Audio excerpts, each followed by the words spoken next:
ketika mau memasukkan penisnya ke dalam vagina seorang istri, maka hendaknya membaca ta'awudz, a'udzubillahi minasyaitonirrajim, bismillahirrahmanirrahim.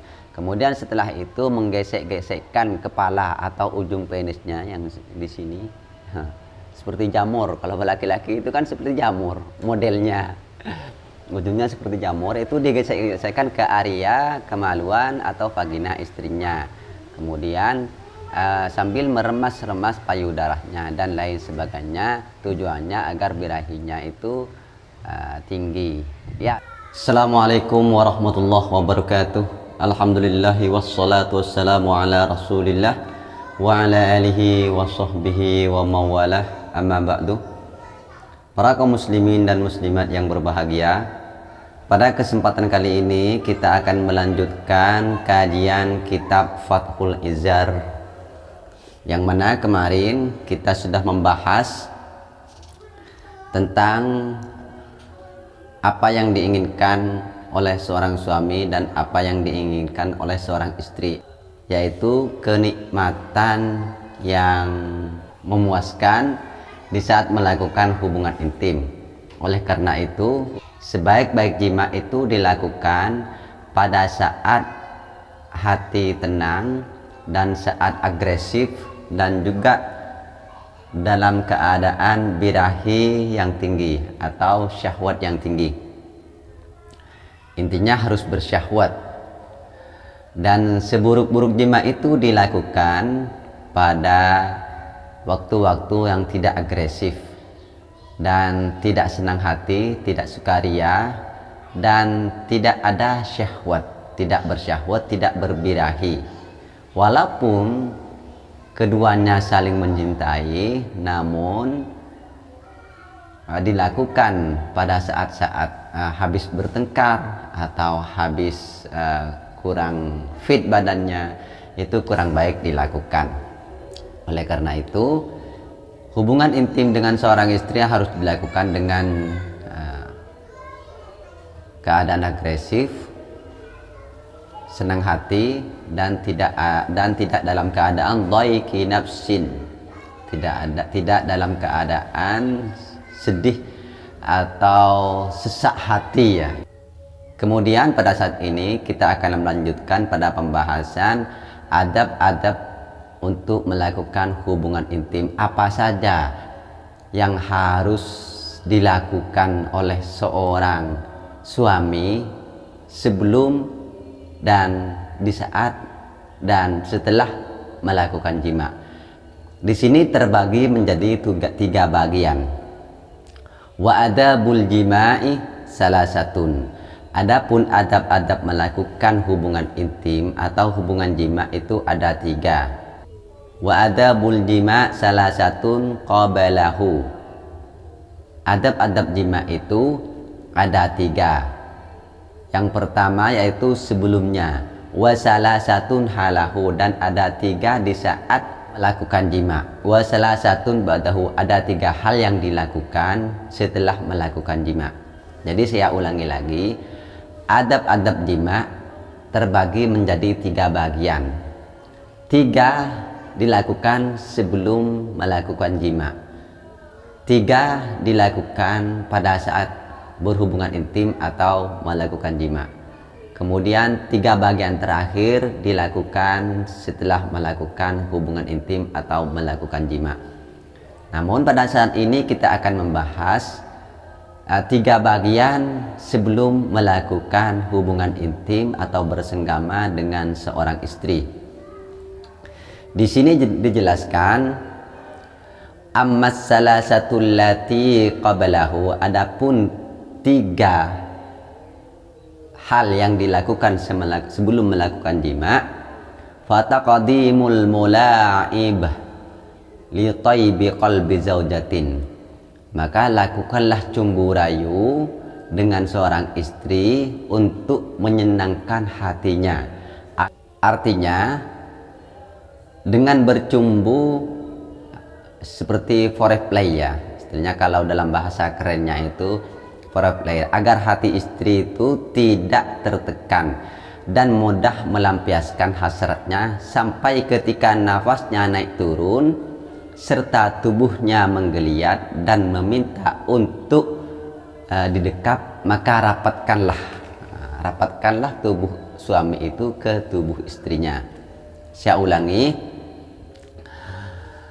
ammas salasatul lati qablahu fataqdimul mula'ibah li tayyibi qalbiz zaujah, untuk agar supaya menyenangkan hati seorang istri tersebut. Kemudian wa yatayassaru muraduha hatta idza ala nafsuha wa kathura qalqaha wa talabatil iltizamir rajul dana minha. Jadi mendahului dengan bercumbu atau foreplay agar hati istri tidak tertekan dan mudah melampiaskan hasratnya sampai ketika nafasnya naik turun serta tubuhnya menggeliat dan ia meminta dekapan suaminya, maka rapatkanlah tubuh suaminya. Jadi seperti itu yang harus dilakukan sebelum melakukan persetubuhan atau melakukan hubungan intim dengan seorang istri. Wasani, dan yang kedua ini dilakukan sebelum melakukan jima. Wasani mura'atul jima, menjaga etika ketika melakukan hubungan intim. Kenapa harus beretika? Katanya istri itu istilahnya seperti sawah ladang yang boleh digarap dari mana saja dan bagaimanapun caranya itu diperbolehkan. Ya, betul. Nisaukum harthul lakum fa'tu harthakum anna syi'tum. Namun ada etika yang ditetapkan oleh Islam, tujuannya agar ketika kita beretika, berakhlak di dalam melakukan hubungan intim, maka itu bukan hanya kenikmatan dan kenyamanan yang akan kita dapat, akan tetapi ketika kita tidak beretika melakukan hubungan intim dengan seorang istri, maka wibawa seorang suami atau wibawa seorang istri itu akan turun di hadapan masing-masing. Suaminya tidak berwibawa di depan istrinya, istrinya pun tidak berwibawa ketika melakukan hubungan intim dengan tidak beretika, walaupun diperbolehkan oleh agama dengan tidak beretika, artinya dari mana saja, dengan gaya apapun, dengan gaya 69 dan lain sebagainya. Namun itu kurang baik dilakukan apalagi seorang muslim. Mura'atu halal jima, menjaga etika di saat melakukan jima.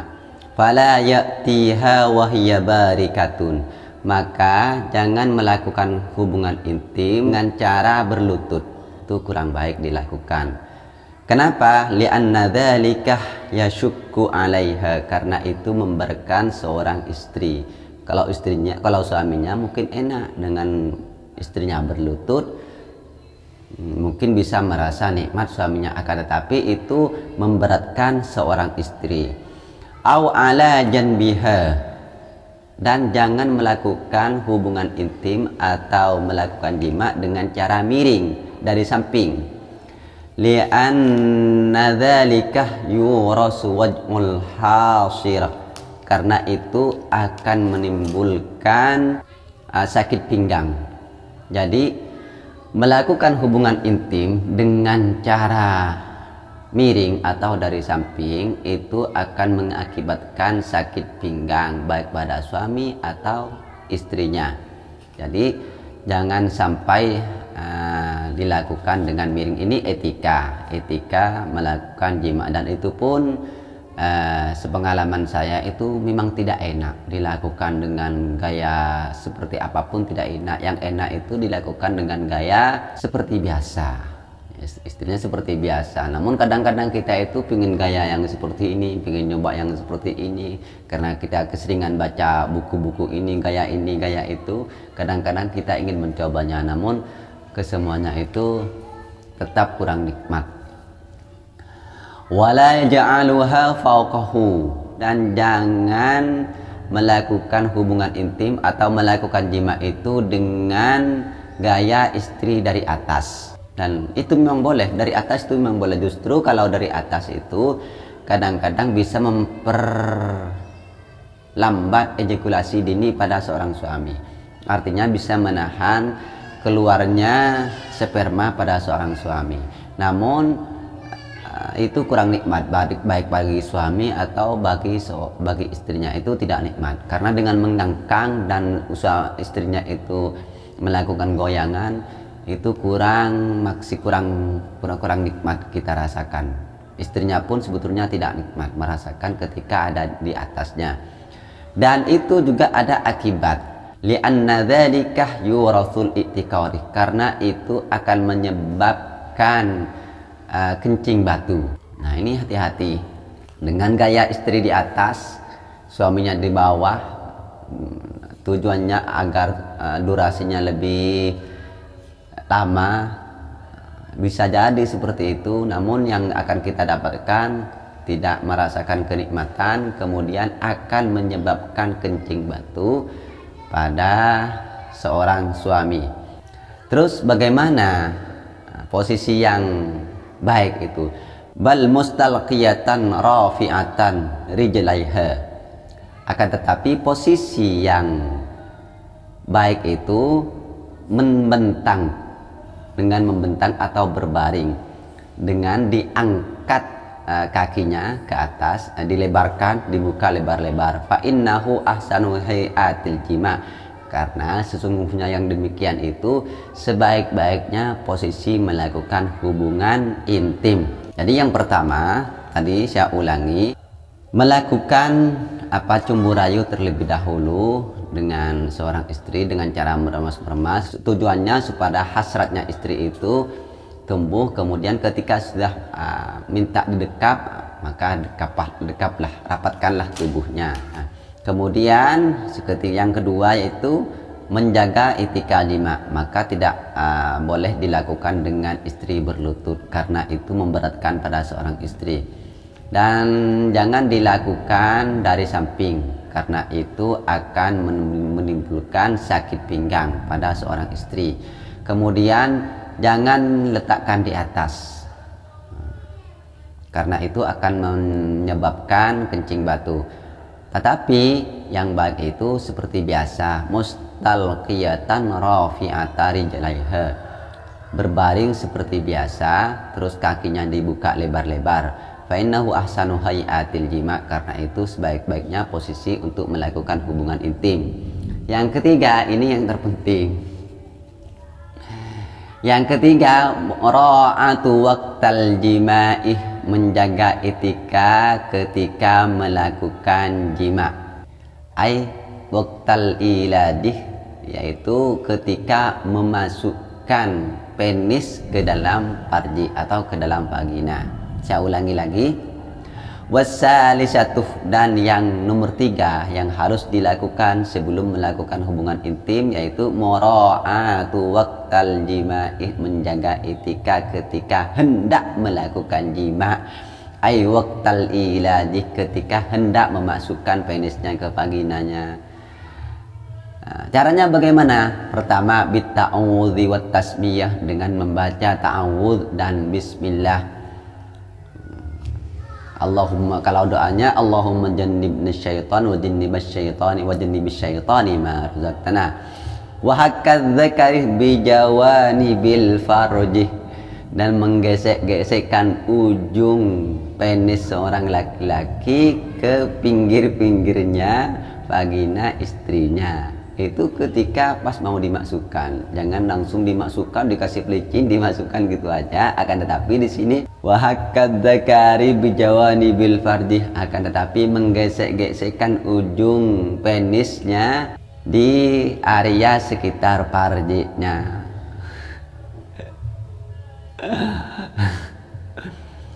Wa ghamzat tadyisih wa nahwi dzalika, dan meremas-remas payudaranya atau susunya. Wa nahwi dzalika, dan masih banyak lagi. Mimma yuhariku syahwatuha, dari beberapa hal yang bisa membangkitkan birahi seorang istri. Karena seperti saya sebutkan kemarin, istri itu, perempuan itu berbeda dengan seorang laki-laki. Kalau laki-laki itu tanpa ngapa-ngapain, hanya dengan berangan-angan itu birahinya sudah tinggi. Nah, kalau perempuan itu harus dirangsang dulu dengan cara yang seperti ini, dengan cara bercumbu rayu, kemudian berciuman dan lain sebagainya, sehingga itu meminta istrinya itu seakan-akan betul-betul pingin seperti itu. Kemudian yang kedua itu jangan sampai melakukan hubungan intim dengan cara berlutut. Yang kedua, jangan sampai dari samping karena itu akan mengakibatkan sakit pinggang, dan jangan taruh di atas karena itu akan mengakibatkan kencing batu. Kemudian selanjutnya yang ketiga itu ketika mau memasukkan penisnya ke dalam vagina seorang istri, maka hendaknya membaca ta'awudz, a'udzubillahi minasyaitonirrajim, bismillahirrahmanirrahim.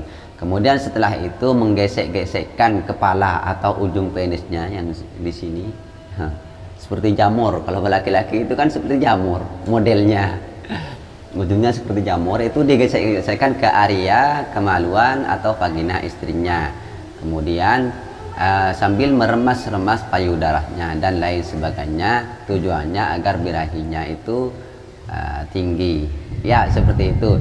Untuk bagian yang kedua kita akan membahasnya insyaallah di pertemuan berikutnya. Mudah-mudahan ada manfaatnya.